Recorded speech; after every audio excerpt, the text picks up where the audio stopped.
नमो अरिहंताणं नमो सिद्धाणं नमो आयरीयाणं नमो वज्झायाणं नमो लोये सौसाहूणम्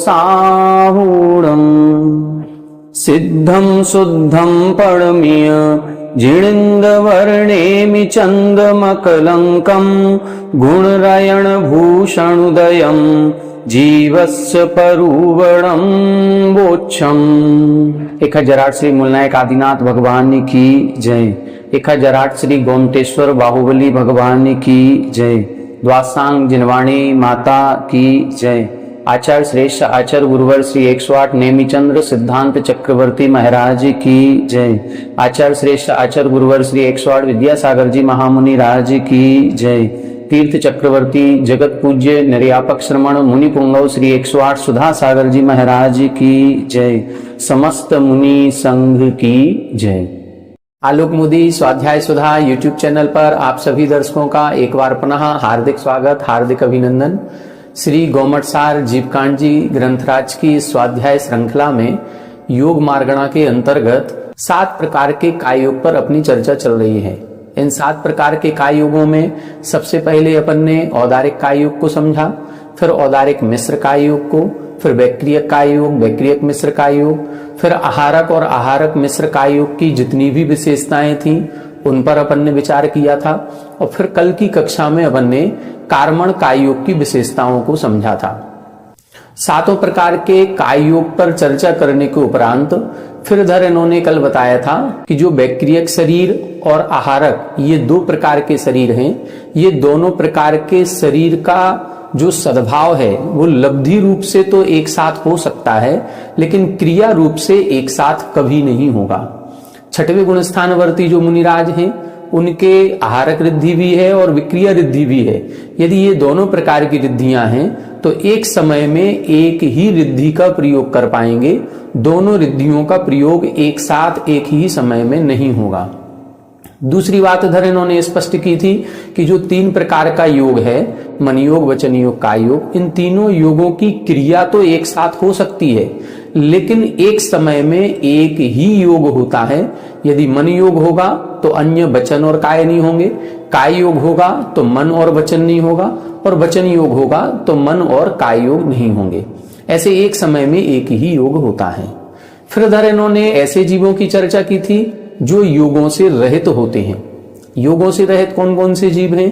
तो 14वें गुणस्थानवर्ती जितने जीव हैं वो, और जिन्होंने सिद्धत्व को प्राप्त कर लिया है, ऐसे अनंतानंत सिद्ध परमेष्ठी, ये सभी अयोगी जिन कहलाते हैं, अर्थात योगों से रहित होते हैं। और योग रहित होने के कारण से अपन पूर्व में पढ़ चुके हैं कि जब तक योग होता है तभी तक कर्मों का बंध होता है, और जब योग रहित हो जाते हैं तो कर्मों का आश्रय भी रुक जाता है। इसीलिए पुण्य और पाप रूपी कर्मों का बंध कराने वाला शुभ और अशुभ योग इनके नहीं होने से ये आश्रय से रहित अयोगी जिन कहलाते हैं और सिद्ध परमेष्ठी कहलाते हैं। इस प्रकार से अपन ने 3 गाथाओं को कल की कक्षा में समझा था। अब आज की कक्षा में काय योग से संबंधित और भी जो विशेषताएं हैं उन विशेषताओं का वर्णन यहाँ से प्रारंभ होगा, उसको अपन लोग पढ़ेंगे।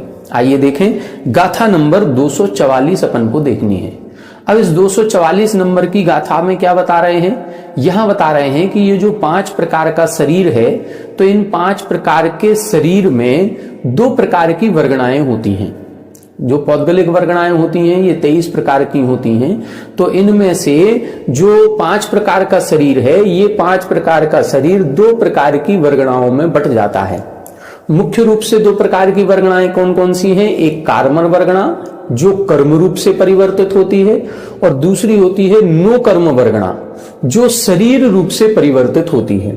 तो यहां अब इस गाथा में बता रहे हैं कि इन 5 शरीरों में नो कर्म वर्गणा कौन सी है और कर्म वर्गणा कौन सी है, इसका विस्तार से कथन यहां पर किया जा रहा है।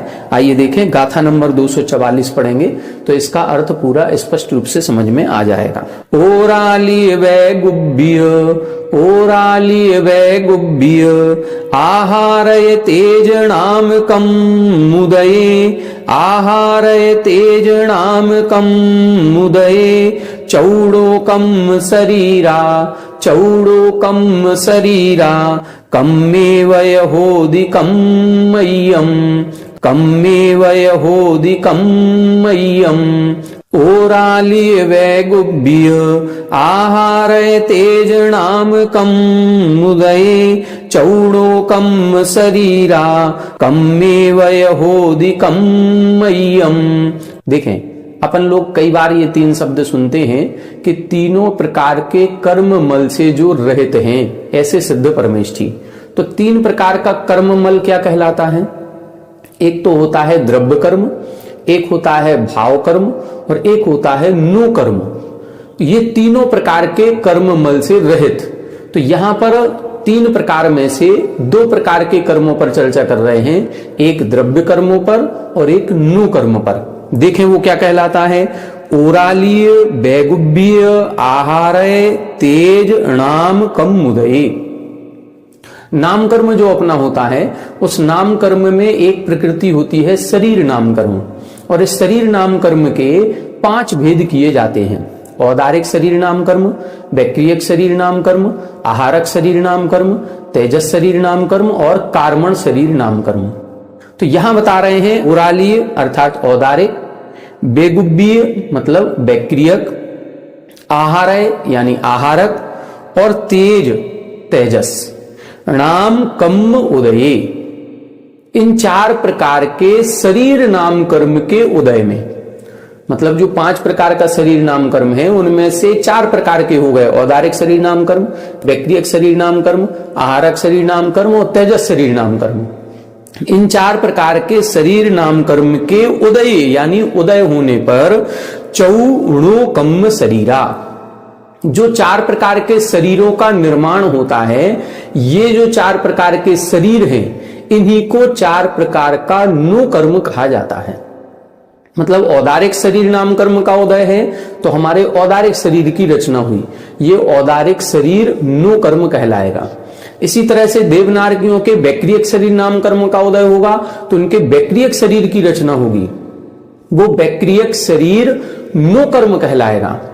तीसरा, आहारक शरीर नाम कर्म के उदय से आहारक शरीर की रचना होगी, वो आहारक शरीर भी नो कर्म कहलाएगा। और चौथा है, इन सभी के चाहे देव हो, चाहे नारकी हो, चाहे मनुष्य हो, चाहे त्रियंच हो, कोई भी चाहे औदारिक शरीर हो चाहे वैक्रियक शरीर हो, सभी जीवों के तेजस शरीर नाम कर्म का जो उदय होता है और उससे जो तेजस शरीर उत्पन्न होता है, वो जो तेजस शरीर है वो भी नो कर्म कहलाता है। 4 प्रकार के शरीरों की बात कर रहे हैं तो चारों प्रकार के शरीर नाम कर्म के उदय से जो शरीर का निर्माण होता है वो चारों के 4 नो कर्म कहलाते हैं। ठीक है, फिर कर्म किसे कहते हैं? द्रव्य कर्म तब कह रहे हैं कम्मे वय होदि कम्मय्यम। और जो कार्मण शरीर है या कार्मण शरीर नाम कर्म के उदय से होता है, या कम्म एव जो 8 प्रकार के ज्ञानावरण आदि कर्मों का समूह है, उसी को कम्मय्यम, उसको कार्मण शरीर या कर्म कहते हैं। तो नो कर्म और कर्म इनमें जो विभिन्नताएं हैं या जो अंतर है वो यहां स्पष्ट कर रहे हैं। औदारिक, वैक्रियक, आहारक और तेजस नाम कर्म के उदय से नो कर्म बनता है और कार्मण शरीर नाम कर्म के उदय से कर्म बनता है। कार्मण शरीर नाम कर्म का उदय होगा तो कर्म वर्गणाओं को ग्रहण करेगा, और बाकी इन 4 प्रकार के शरीर नाम कर्म का उदय होगा तो इन 4 प्रकार के शरीर के योग्य कार्मण वर्गणाओं को भी ग्रहण करेगा और नो कर्म वर्गणाओं को भी ग्रहण करेगा। जब हमारे औदारिक काय योग होता है तो इस औदारिक काय योग के होने पर नो कर्म वर्गणा भी आ रही है और कर्म वर्गणा भी आ रही है। ये जो नो कर्म है, शरीर है, जब औदारिक शरीर नाम कर्म का उदय है तो हम औदारिक शरीर नाम कर्म के उदय से इस शरीर के योग्य वर्गणाओं को भी ग्रहण करते हैं, मतलब नो कर्म वर्गणाओं का भी ग्रहण कर रहे हैं, और साथ ही ज्ञानावरण आदि 8 कर्मों के रूप जो कार्मण वर्गणा है उस कार्मण वर्गणा को भी कर्म रूप से परिवर्तित कर रहे हैं। तो जब औदारिक का योग होगा या औदारिक मिश्र का योग होगा, वैक्रियक या वैक्रियक मिश्र का योग होगा, अथवा आहारक या आहारक मिश्र का योग होगा, तब नो कर्म वर्गणाओं का भी ग्रहण होगा और कार्मण वर्गणाओं का भी ग्रहण होगा। लेकिन जब कार्मण का योग होता है तो उस कार्मण का योग के समय नोकर्म वर्गणाओं का ग्रहण नहीं होता, उस समय केवल कार्मण वर्गणाओं का ही ग्रहण होता है। क्योंकि कार्मण शरीर के उदय होने पर जो कार्मण का योग होगा, उस कार्मण का योग से नोकर्म वर्गणाएं ग्रहण नहीं होती। इसीलिए विग्रह गतौ कर्म योगा, विग्रह गति में कार्मण का योग है और वह इगी बिग तिग समय कालेशु, ये अपन ने पढ़ा था कि वह एक समय, दो समय अथवा तीन समय के लिए होता है। और अपन ने एक सूत्र ये भी पढ़ा था, एकम द्वौ त्रीन वाना हार कहा। जिस समय ये कार्मण का योग होता है उस समय जीव अनाहारक होता है। अनाहारक का मतलब क्या है? इन तीन शरीर और छह पर्याप्तियों के योग्य जो वर्गणाएं हैं, जो नोकर्म वर्गणाएं हैं, उनका ग्रहण नहीं करता। तो उस समय मात्र कार्मण वर्गणा का ही ग्रहण होता है, अन्य किसी भी वर्गणा का ग्रहण नहीं होता। ये अपन को समझना है। तो 5 प्रकार के शरीरों की जो वर्गणाएं हैं, उन वर्गणाओं को 2 प्रकार से विभाजित कर दिया, नोकर्म वर्गणा और कार्मण वर्गणा। जो कार्मण शरीर के उदय से होगी वो कार्मण वर्गणा कहलाती है, उसको हम कर्म कहते हैं। और जो औदारिक, वैक्रियक, आहारक और तेजस नाम कर्म के उदय से जो वर्गणाएं आती हैं उनको हम नो कर्म वर्गणा कहते हैं। ये अपन को इसमें समझना है। इसके बाद देखें, अब ये बता रहे हैं कि जब कोई कायोग होता है तो उस कायोग के द्वारा जो हम कर्म वर्गणा या नोकर्म वर्गणाओं को ग्रहण कर रहे हैं, तो एक समय में कितनी वर्गणाओं को ग्रहण करते हैं, कितने परमाणुओं को ग्रहण करते हैं। अब उनकी संख्या पर विचार किया जा रहा है। आइए देखें अगली गाथा 245 नंबर। परमाणु ही अनंते ही, परमाणु ही अनंते ही, वग्गण सन्नाहु हो दिए काहू, वग्गण सन्नाहु हो दिए काहू, ताहि अनंता ही नियमा, ताहि अनंता ही नियमा, समय पवद्धो हवे एको, समय पवद्धो हवे एको। परमाणु ही अनंते ही, वग्गण सन्नाहु हो दिए काहू, ताहि अनंता ही नियमा, समय पवद्धो हवे एको। देखो इधर बता रहे हैं, एक शब्द है समय प्रबद्ध। इस समय प्रबद्ध शब्द की व्याख्या कर रहे हैं। हम सभी, चाहे वो निगोदिया जीव हो, चाहे देवनार की हो, चाहे हम मनुष्य त्रियंश हो, जितने भी संसारी जीव हैं, वो संसारी जीव प्रति समय जो भी कर्म और नोकर्म वर्गणाओं को ग्रहण कर रहे हैं, तो उन कर्म और नोकर्म वर्गणाओं की जो संख्या है, उस संख्या को आगम में एक नाम दिया गया है, जिसका नाम है समय प्रबद्ध। अपन सभी ने 4 प्रकार के बंध की चर्चा पढ़ी है, प्रकृति बंध, प्रदेश बंध, स्थिति बंध और अनुवाग बंध। उस प्रदेश बंध के अंतर्गत एक सूत्र अपन ने पढ़ा था, नाम प्रत्ययाः सर्वतो योग विशेषात सूक्ष्मैक क्षेत्रावगाः स्थिताः सर्वात्म प्रदेशेष वनंतानंत प्रदेशाः। ये प्रदेश बंध के अंतर्गत कई प्रकार की विशेषताएं बताई थी। उसमें एक विशेषता थी अनंतानंत प्रदेशाः, मतलब अनंतानंत परमाणुओं को प्रति समय ग्रहण करता है। यह प्रदेश बंध है। प्रदेश बंध का मतलब क्वांटिटी। हम प्रति समय कितने कर्म परमाणुओं को या कितने नोकर्म परमाणुओं को अपनी आत्मा से बंधन को प्राप्त करा रहे हैं। तो हमारे जो योग होता है, चाहे मन योग, वचन योग, काय योग, कोई भी योग हो, जब हमारे योग होता है तो अनंतानंत परमाणु आकर के हमारी आत्मा से बंध को प्राप्त होते हैं। बस उन अनंतानंत परमाणुओं के लिए एक नाम दिया गया, समय प्रबद्ध। समय मतलब प्रति समय, एक समय में प्रबद्ध यानी प्रकृष्ट रूप से जो बंधन को प्राप्त हो जाते हैं, ऐसे परमाणुओं की संख्या को समय प्रबद्ध कहा गया। तो इस प्रकार से इधर समय प्रबद्ध कितना होता है, कितने परमाणु उसमें ग्रहण किए जाते हैं, सामान्य भाषा में हम अनंतानंत बोल देते हैं, लेकिन वो अनंतानंत को कैसे समझना है ये इस गाथा में स्पष्ट कर रहे हैं। देखें, परमाणु ही अनंते ही बग्गण सन्नाहु होदि एकाहु। परमाणु ही अनंते ही, अनंत परमाणुओं के समूह को वग्गण सन्ना वर्गणा की संज्ञा प्राप्त होती है। मतलब अनंत परमाणु हैं, उन अनंत परमाणुओं का हमने समूह बनाया है, तो उन अनंत परमाणुओं के समूह को हम एक नाम देंगे कि वर्गणा। और फिर क्या कह रहे हैं, ऐसी ताही अनंता ही, ऐसी अनंत वर्गणाओं का जो समूह होता है उसको बोलते हैं समय प्रबद्ध। इसका मतलब परमाणु कितने हो गए, जैसे हम बोलते हैं कि एक बंडल हमने किसी चीज का बनाया, मान लो एक मैच बॉक्स है, माचिस है, और माचिस में एक माचिस में हमने 30 तीलियां रखी, एक माचिस में 30 तीलियां हैं, तो फिर हमने 10 माचिस का एक पैकेट बना लिया, तो एक पैकेट में कितनी तीलियां हो जाएंगी, यदि एक माचिस में 30 थी तो एक बड़े पैकेट में 300 तीलियां हो गई, तो वो 300 तीलियों का वो एक समय प्रबद्ध हो गया। एक तरह से एक पहले माचिस बनाई, फिर 10 माचिसों का एक समूह बनाया, वो एक बड़ा पैकेट बन गया। फिर ऐसे हमने 5-7 पैकेटों का एक समूह बनाया, उसको हमने बड़ा बंडल कह दिया। फिर ऐसे 5 बड़े बंडल का एक बनाया, उसको हमने एक कार्टून भर दिया। तो ऐसे करके एक विस्तार होता जाता है। इसी तरह से इधर कह रहे हैं कि पहले हम परमाणुओं को ग्रहण करेंगे, तो अनंत परमाणुओं को हमने एक बॉक्स में रखा, उस बॉक्स का नाम क्या दे दिया, वर्गणा। अब ऐसे अनंत वर्गणाओं का फिर एक समूह बनाओ, और अनंत वर्गणाओं का जो समूह बनेगा उसको बोल रहे हैं हम समय प्रबद्ध। इतने परमाणु, अब परमाणु कितने होंगे, जब अनंत परमाणुओं की एक वर्गणा और अनंत वर्गणाओं का एक समय प्रबद्ध, तो अनंत गुणे अनंत करना पड़ेगा, तब जाकर के वो संख्या कितनी निकलेगी, अनंतानंत। जैसे हमने कहा 60 सेकंड का 1 मिनट, और फिर 60 मिनट का 1 घंटा, तो अभी 1 घंटे में कितने सेकंड हो गए, तो 1 घंटे में सेकंड होंगे 60 गुणे 60, 3600 सेकंड हो जाएंगे। बस इसी तरह से समझना है कि जो एक समय प्रबद्ध है, उस एक समय प्रबद्ध में जो परमाणुओं की संख्या है वो अनंतानंत होती है। अब वो अनंतानंत कैसे लगाएं, जैसे अपन ने जब संख्या पढ़ी थी तो संख्याओं में बताया था कि एक होता है असंख्यात और एक होता है अनंत।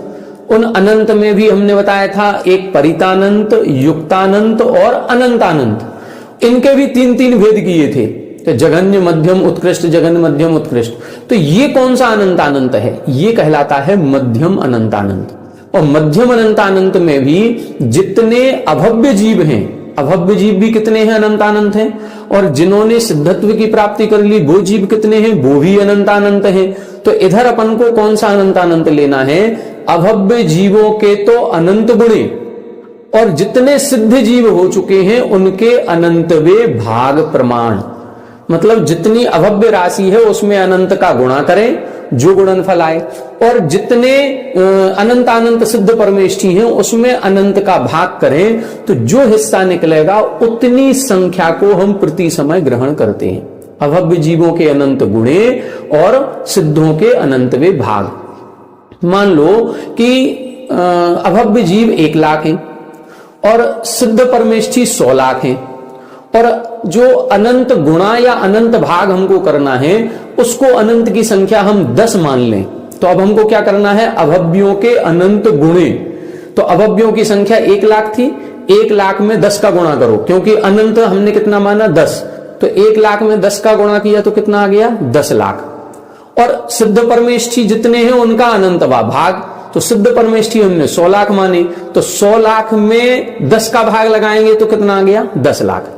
बस वही है, यहां 1 लाख में 10 का गुणा किया तो 10 लाख, उधर 100 लाख में से 10 का भाग लगाया तो 10 लाख। कुल मिलाकर के यदि अभव्य जीव 1 लाख हैं और सिद्ध परमेष्ठी 100 लाख या 1 करोड़ हैं, तो हम 10 लाख परमाणुओं को ग्रहण कर रहे हैं। यदि 1 लाख और 100 लाख है तो अब ये सिद्ध परमेष्ठी भी अनंतानंत हैं और ये भी अनंतानंत हैं। हम कितना ग्रहण कर रहे हैं, हम प्रति समय उसके अनंत गुणे, अभव्यों के और सिद्धों के अनंतवे भाग प्रमाण परमाणुओं को प्रति समय ग्रहण करते हैं। अब प्रति समय जो हम ग्रहण कर रहे हैं, तो हम प्रति समय नोकर्म वर्गणाओं को भी ग्रहण कर रहे हैं और कार्मर वर्गणाओं को भी ग्रहण कर रहे हैं। तो प्रति समय नोकर्म वर्गणाओं के भी समय प्रबद्ध परमाणु ग्रहण हो रहे हैं और प्रति समय कर्म वर्गणाओं के भी समय प्रबद्ध परमाणुओं को ग्रहण किया जा रहा है। तो समय प्रबंध की परिभाषा समझ गए होंगे, अनंत परमाणुओं का समूह एक वर्गणा है और ऐसी अनंत वर्गणाओं का समूह एक समय प्रबंध कहलाता है।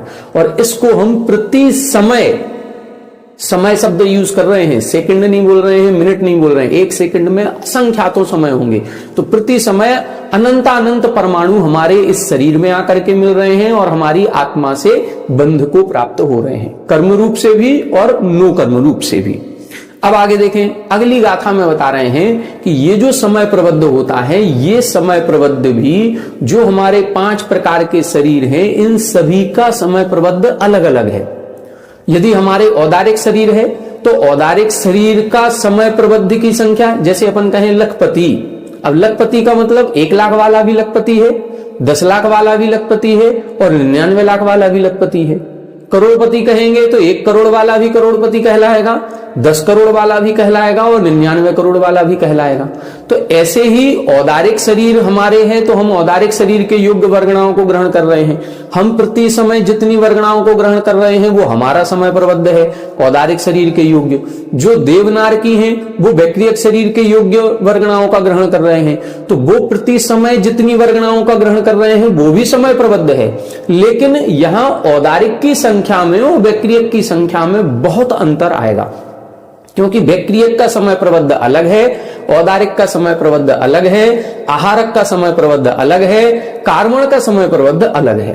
तो ये कितना बड़ा छोटा होता है ये इस गाथा में बता रहे हैं। देखें, ताणम समय पवद्धा, ताणम समय पवद्धा, सेढ़ी असंख्यज्य भाग गुणिद कमा, सेढ़ी असंख्यज्य भाग गुणिद कमा, णन्तेण यतेज दुगा, णन्तेण यतेज दुगा, परम परम हो दिशु ममखु, परम परम हो दिशु ममखु, ताणम समय पवद्धा, सेढ़ी असंख्यज्य भाग गुणिद कमा, णन्तेण यतेज दुगा, परम परम हो दिशु ममखु। देखें, अब यहां पर जो तत्वार सूत्र अपन ने पढ़ा था और तत्वार सूत्र के दूसरे अध्याय में जो शरीर का वर्णन किया है वही वर्णन यहां पर किया जा रहा है। वहां पर अपन ने पढ़ा था औदारिक वैक्रियक आहारक तेजस कारणानि शरीराणि प्रदेश तो संख्ये गुणम प्राक तेजसात अनंत गुणे परे परम परम सूक्ष्मम। ये जो अपन ने सूत्र पढ़े थे बस इन्हीं सूत्रों की व्याख्या यहां चल रही है। पहले ये 5 प्रकार के शरीर बता दिए कि ये 5 प्रकार के शरीर होते हैं। इन 5 प्रकार के शरीर में औदारिक वैक्रियक आहारक और तेजस वर्गणाओं से जो बनता है उसको हम नो कर्म कहते हैं और कार्मर वर्गणाओं से जो बनता है उसको हम कर्म कहते हैं। फिर इनका समय प्रबद्ध बता दिया कि प्रति समय हम समय प्रबद्ध योग्य वर्गणाओं को ग्रहण करते हैं। अब इनका समय प्रबद्ध कितना है तो क्या लिखा, असंख्य गुणम प्राक तेजसात, मतलब तेजस शरीर के पहले पहले जो प्रदेश या परमाणु है या जो समय प्रबद्ध की संख्या है वो असंख्य गुणम, असंख्यात गुणी गुणी होती है। अब वो असंख्यात गुणा कितना लगाना है वो इधर बता रहे हैं, ताणम समय प्रबद्धा, उन शरीरों का जो समय प्रबद्ध है वो सेड़ी असंख्यज्य भाग गुणिद कमा। जो श्रेणी है जग श्रेणी, जग श्रेणी कितनी बताई थी, जग श्रेणी बताई थी एक प्रदेश चौड़ी, एक प्रदेश मोटी और 7 राजू लंबी। जो प्रदेश पंक्ति होती है उस 7 राजू लंबी एक लाइन खींचे, उसमें जितने प्रदेश आएंगे उन प्रदेशों की संख्या को हम जग श्रेणी प्रमाण संख्या कहेंगे। अब उस जग श्रेणी प्रमाण संख्या में असंख्यात का भाग लगाएं तो जितना भागफल निकला उस भागफल से प्रत्येक के समय प्रबद्ध में गुणा करना है, गुणित कमा। श्रेणी असंख्यज्य भाग, श्रेणी का जो असंख्यात्मा भाग है उस असंख्यात्म भाग से गुणित प्रदेश आगे आगे होते हैं। मतलब औदारिक शरीर में जितने समय प्रबद्ध मतलब जितने परमाणुओं का ग्रहण होता है उससे असंख्यात गुणे प्रदेश वैक्रियक शरीर प्रति समय ग्रहण करता है, और जितने वैक्रियक शरीर परमाणु प्रति समय ग्रहण होते हैं उससे असंख्यात गुणे परमाणु आहारक शरीर में प्रति समय ग्रहण होते हैं। तो प्रति समय जो ग्रहण होने वाली संख्या है उसको हम समय प्रबद्ध कहते हैं। बस ये समय प्रबद्ध कितना है, असंख्यात गुणा है। कहां तक, प्राक तेजसात, तेजस शरीर के पहले पहले। फिर तेजस शरीर के बाद क्या करना है, णन्तेण य तेज दुगा। फिर जो तेजस और कार्मण ये जो द्विक अर्थात दो शरीर हैं वो कैसे हैं, णन्तेण, वो अनंत गुणे लगाना है। यहां तो असंख्यात गुणा किया था, श्रेणी के असंख्यातवें भाग से गुणा किया, अब इधर तो अनंत गुणा करना है।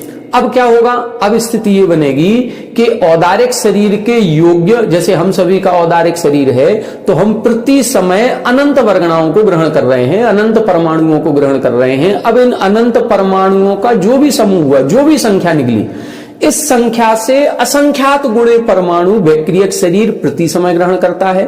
वैक्रियक के जितने परमाणु प्रति समय ग्रहण होते हैं उससे असंख्यात गुणे परमाणु आहारक शरीर वाला प्रति समय ग्रहण करता है, और आहारक शरीर से अनंत गुणे परमाणु तेजस शरीर के योग्य प्रति समय ग्रहण होते हैं। तेजस शरीर तो सभी के हैं, देवनारकियों के भी है, हम आपके भी है, आहारक शरीर के साथ भी होगा। तो जो जो तेजस शरीर है उस तेजस शरीर के योग्य जो वर्गणाएं आ रही हैं प्रति समय, वो अनंतानंत गुणी आ रही हैं, आहारक से भी अनंत गुणी। और कार्मण कितना है, कार्मण तो और तेजस से भी अनंत गुणा हो गया।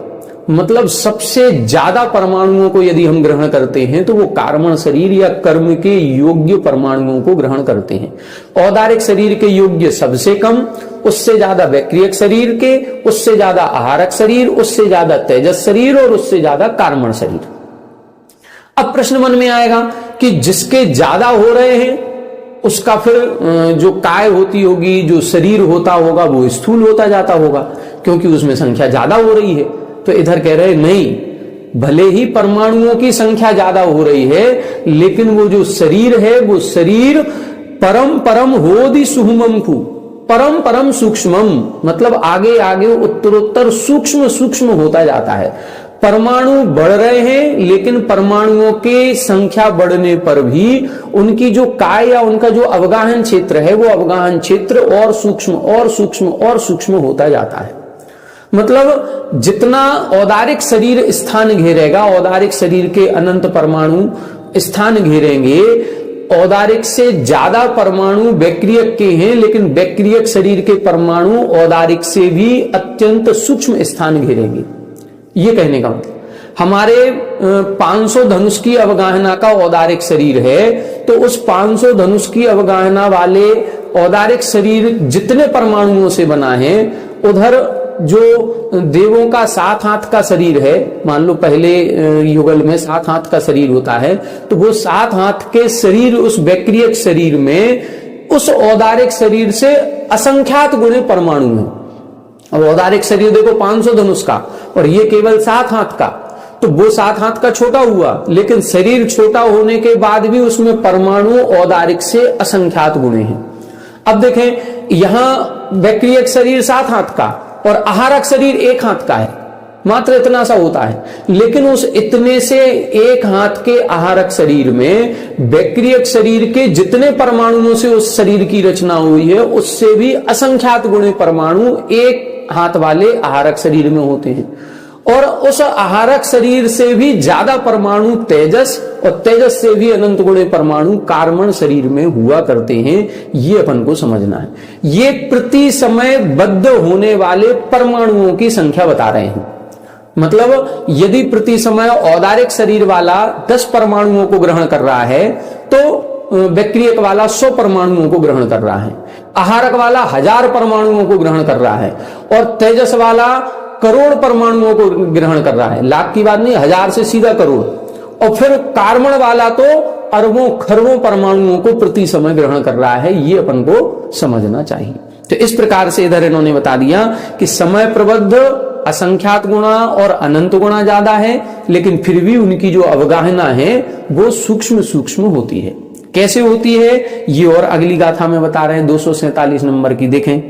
ओगाहिणाणि ताणम ओगाहिणाणि ताणम समय पवद्धाण वग्गणाणम च समय पवद्धाण वग्गणाणम च अंगुल असंख्य भागा अंगुल असंख्य भागा उबरुबरी मसंख्य गुणहीना उर्वरीमसंख गुणहीना ओगाहणानि ताणं समयपबद्धान् वग्गणानं च अंगुल असंख भागा उर्वरीमसंख गुणहीना।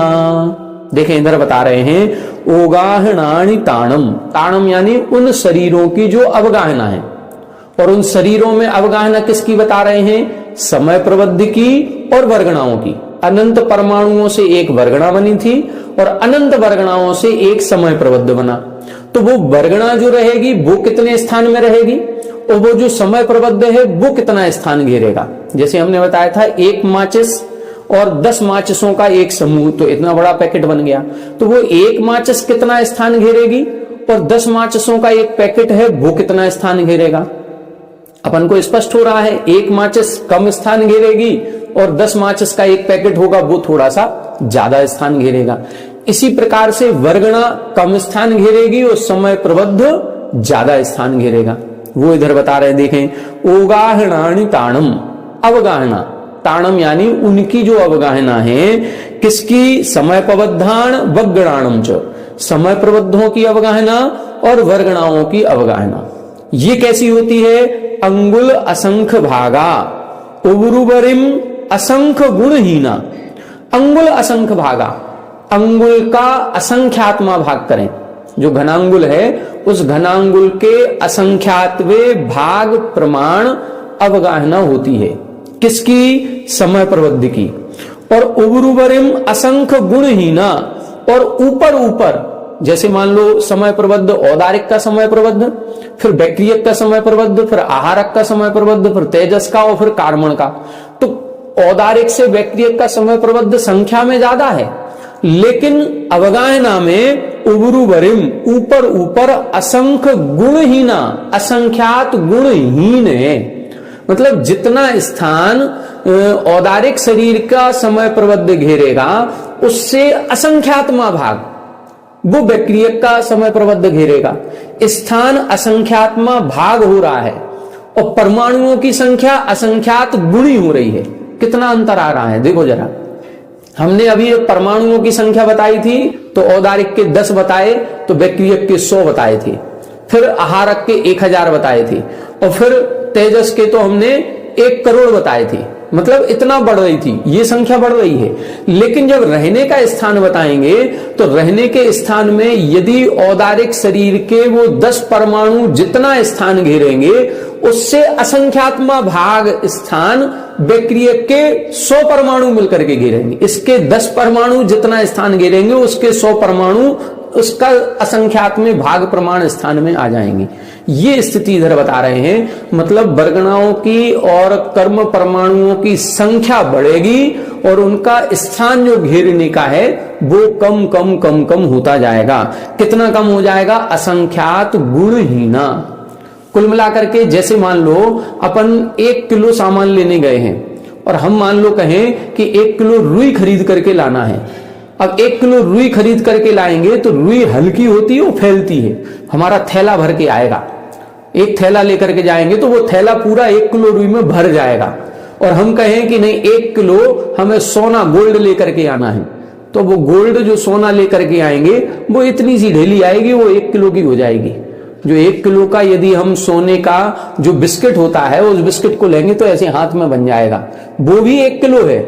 और ये रुई कपास है, ये भी 1 किलो है। लेकिन इस 1 किलो रुई ने इतना सारा स्थान घेरा, पूरा हमारा थैला भर गया। और उतने ही वजन का 1 किलो हम गोल्ड लेकर के आ रहे हैं, बिस्किट लेकर के आ रहे हैं, तो वो इतने से स्थान में आ गया।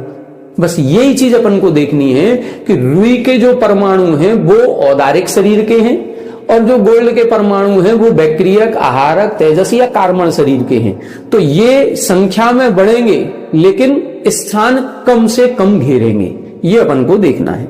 आगे देखें, इसी गाथा को, इसी भाव को और बता रहे हैं कि कितना असंख्यात गुणा करना है और कितना असंख्यात्मा भाग लगाना है, ये स्पष्ट कर रहे हैं। तत्समयबद्ध वग्गण तत्समयबद्ध बग्गण ओगाहो सुई अंगुला शंख ओगाहो सुई अंगुला शंख भाग हिद बिंद अंगुल भाग हिद बिंद अंगुल मुबरुबरिम तेड़ भजेद कमा मुबरुबरिम तेड़ भजेद कमा तत्समयबद्ध बग्गण ओगाहो सुई अंगुला शंख भाग हिद बिंद अंगुल मुबरुबरिम तेड़ भजेद कमा। देखें यहां बता रहे हैं तत्समय बद्ध वग्गण ओगाहु, उनका जो समय प्रबद्ध है और जो बग्गण यानी वर्गणा है उनका जो ओगाह यानी अवगाहना है वो सुई अंगुला शंख, सुच्य अंगुल का असंख्यात्मा भाग लगाना है। सुच्य अंगुल के असंख्यातवे भाग प्रमाण स्थान कम घेरे, समय प्रबद्ध ज्यादा स्थान घेरेगा और समय प्रबद्ध ने जितना स्थान घेरा उसमें सुच्य अंगुल के असंख्यातवे भाग का भाग लगाएंगे तो स्थान कम बचेगा, वो एक वर्गणा घेरेगी। जो हमने बताया 1 माचिस और 10 माचिस का एक पैकेट, तो 1 माचिस के पैकेट में 10 का भाग लगाएंगे तो 1 माचिस स्थान घेरेगी। बस इसी तरह से बता रहे हैं कि एक जो समय प्रबद्ध है वो समय प्रबद्ध जितना स्थान घेरता है, जितनी अवगाहना उसकी है, उसमें सुच्य अंगुल के असंख्यात्मक भाग का भाग लगाएंगे तो एक वर्गणा का अवगाहना निकलती है।